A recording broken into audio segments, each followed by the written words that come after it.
Endurance: The Power Within by April Thomas. Chapter 4. May opened the front door of her home and placed her purse on the hallway table close to the door. She slowly pulled her backpack off her shoulders and dropped it down in the corner next to the front door. "Honeybee, I have lunch waiting for you at the kitchen table," her mother, Song Paula, announced as May entered the kitchen. Song approached her daughter cautiously, observing that something seemed to be bothering her. "Sweetie, what's wrong?" she asked. May thought about telling her mother what happened in her last class, but a lump formed in her throat. Memories of her previous dramatic vision resurfaced, believing that her mom would not believe her. "Did you dream about your dad again?" Song inquired as she led her daughter to the kitchen table. She took May's silence as confirmation and gently gave her a hug. "It's been 10 years, and I still cannot get over losing your father. Every day, I wake up praying that it was all a bad dream, and he is here with us." "Yeah, and where would your husband and daughter be?" May returned scornfully as she pulled away from her mother. "I know that I disappointed you when I married your father's best friend, but I know he would be relieved to know that we are with someone he trusted dearly." Song tried to explain. However, May remained silent. "I get that you don't like him, but he loves you. It breaks his heart that you don't feel the same about him. May, please just try, give him a chance. You can learn a lot about your father if you just spend time with Thomas." May remained silent. "He is talking about the both of you going on a camping trip next week. Would you be interested in going? Is Ariah coming too?" May asked. "No. He wanted to spend quality time with you, and Ariah has a recital that weekend." May's brows rose as she observed her mother. "It's not strange to you?" she asked. The sound of her heart breaking escaped her lips. What's wrong with a stepfather wanting to spend time with his stepdaughter and the cherished daughter of his best friend? He misses Jacob too, Song replied. May moved closer to the kitchen table, dumbfounded by her mother's ignorance. Was she wrong? Was she mistaken by the advance that Thomas had already made towards her? Maybe this is all my fault, May murmured. Just sit down and eat my honeybee, Song said as she spun around to fetch May some water. May eased down into a chair at the kitchen table and began to eat her lunch. It became a natural reflex to force her thoughts on something or someone else. Lately, it had been Max Martinez. Her mind reflected on the haunting experience she had had earlier that day. It was strange. She was sure it was Max Martinez's voice. May started to feel like she was growing into a bigger freak, now that she was overhearing other people's thoughts. May replayed the words in her mind. Come back to me. He was arguing with his girlfriend. Maybe she is trying to break up with him, and he truly wants to be with her. May speculated to herself. This doesn't explain why he looked at me, she mumbled out loud. How was your day? Her mother asked. It's fine, mother, May replied in Chinese. If only I could make her see how much her stepfather loves her, Song thought to herself. What, Mom? May snapped, becoming agitated by her mother's silent stare. Nothing, Song replied, becoming further lost in thought. She so desperately wanted a perfect home, but with May and Thomas regularly at each other's necks, it was an impossible dream. May returned to eating her lunch, continuing her thoughts about Max. As much as she hated to admit it, she lusted after him, just like every other girl at their high school. Maybe if only I were prettier, perhaps just maybe, I could see myself with him, she thought. Her 9-year-old sister, Ariah Paula, suddenly rushed through the front door with her 2 school friends, Brittany and Jessica, in tow.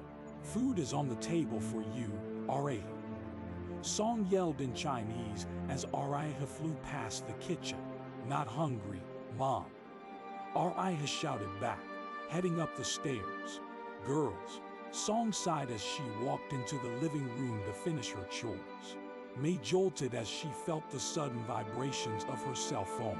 Scrambling, she pulled it from her front pocket. Hello, she answered. May, it's Cora. Hey, Cora, what's up? What are you doing tonight? Nothing. Sitting home, I guess. No. There is a big party tonight at Zach Gilman's house. His parents are out of town for the weekend. I don't know about that wet if they come back or something.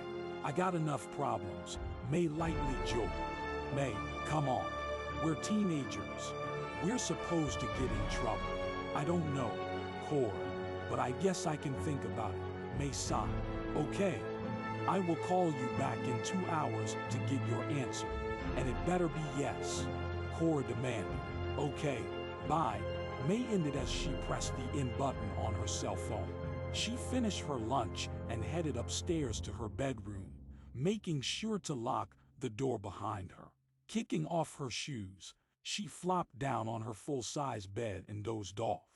May soon found herself as an observer in a distant memory.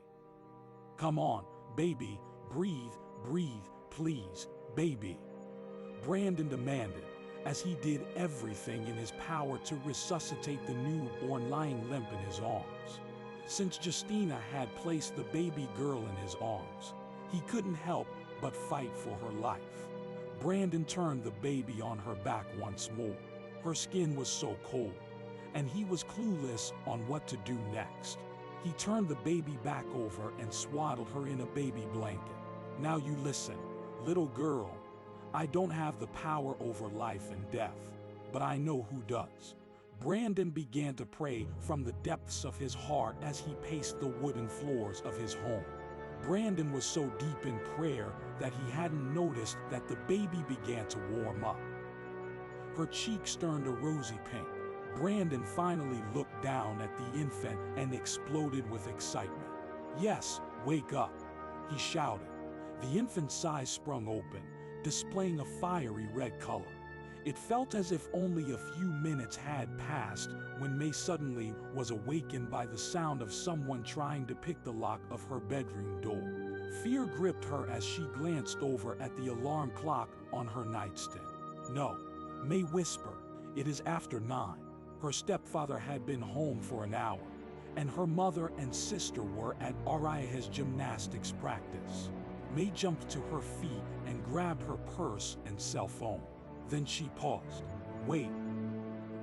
I thought, how did this get up here? She whispered.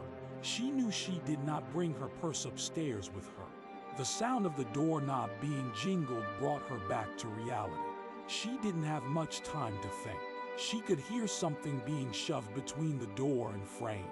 Trying to pry it open, she quickly grabbed the emergency ladder.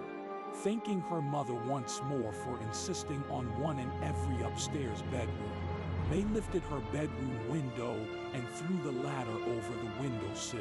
She didn't care if it was secure enough to climb down. May looked back at the door. He was still trying to get into her room. She realized he was having success and quickly made her way down the ladder and onto the front lawn at the side of the house. She overheard her mother and sister enter the front door. They had just missed her. May pulled out her cell phone as she scurried away from her home, relieved to have yet again escaped his unwanted touchings. An inappropriate, dark image of Thomas touching her flooded her mind. May could not stand another grope from him. It would only be a matter of time before he followed through on his destructive desires. She quickly called her best friend, Cora Pennington. Cora, come get me, please, May pleaded. Sure, girl. So, you're coming to the party with me? Cora excitedly asked. Yeah, whatever would keep me away from him, May replied, fighting back the tears. Oh, okay, I'm coming. No, meet me at the gas station, Cora sternly responded, realizing her best friend was in trouble. May ended the call and started walking towards the corner gas station at the end of her block.